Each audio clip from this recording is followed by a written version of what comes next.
Yo, what is up mga kapulido? Genrix Motor Parts, also known as Mascareñas Genrix TV. Welcome sa panibagong video natin. Asia ulit. May kinakalkal tayo ngayon. So, i-flex ko muna itong FI ko ay bibenta ko na. Sold out na mga kapulido. Ayan o. Yo, ayun na nga. Meron na tayong buyer dun sa aking FI. Tinanggal ko na siya lahat. Wala na lahat. Tangke, throttle body, manifold, fuel pump, nandito na rin.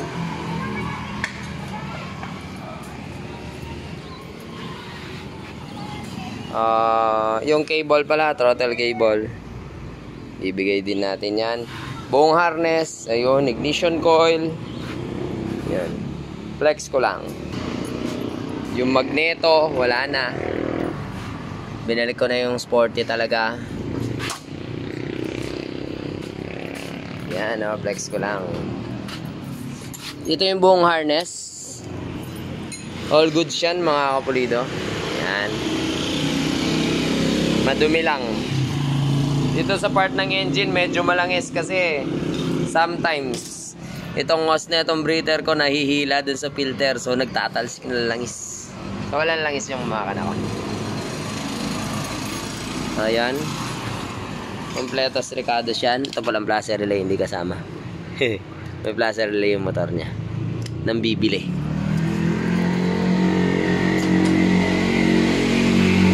So ayan, from the harness, ignition coil, yan, paito pa yan. Yan, kompleto. Tapos racing ECU, bibigay ko na sa kanya to sa bibili. Yan, pitch bike, programmable na may 4 channels. Ito yung kanyang remote.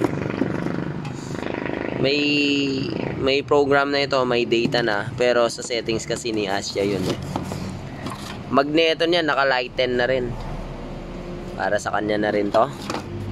Stator coil, syempre kasama yan. Ito yung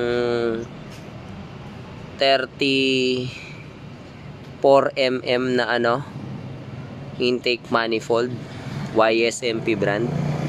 Kung napanood nyo kung paano ko binuo itong FI ko, ito pa rin lahat. Pero ito pala yung napalitan. Bale, ito pala yung napalitan. Yan. Yung TPS nya MTRT na. Dati kasi bumigay yung TPS ko. So yan, malos bago pa yan. Throttle body nya Keihin na 36mm. Yan o. Dahil may air cleaner yan, hindi siya ganun kadumi. Kasi iba nakikita ko stock ng yung mga walang air cleaner, nakikita ko grabe ang dumi dito. Napakalinis. Sama syempre yung aking injector, yung 200cc RS8. Tapos yung tangke, pang MIUI 125, kasama na rin yan. Dahil pa lang. Fuel pump, kasama na rin yan. Ang problema lang na ito dun sa bibili is yung gas gauge. Ang gas gauge kasi nito is yung floater niya ay para dito sa aking digital.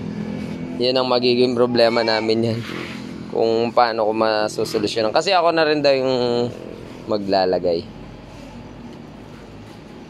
So, sa pagbabalik ko ng carb, ayan. Pulsar na stock. Stock na light coil, stator, magneto, naka super lighten din. Itong pan na to, syempre, iba na yan. Pang MIUI 125 yan. Syempre, stock harness, original. Hindi ko sure kung ito pa yung sa akin nun. Pero, ito nga yun. May wire pala siya. Ito yung stock ko nun. Ang hindi na stock ko dati dito is yung yung CDI. Yung CDI ang gagamitin ko is tong pang soul. Wala na yung stock ko, nabenta ko kay Adrian eh. Nasa kanya na yun. Pang Mio Soul Yamaha original. Tapos yung ignition coil ko is stock. Babalik na lahat. Manifold, 34mm na Jiso. Tapos, yan, yung carb question dati pa rin. Yung 32mm lang. So, yun, benta ko na yung aking FI. Kasi, matagal na rin naman sa akin, nagsawa na rin. Yan, salamat po sa panonood, mga kapulido. Pa-plug in ko na lang to. Pero, i-refresh ko na rin tong makina ko.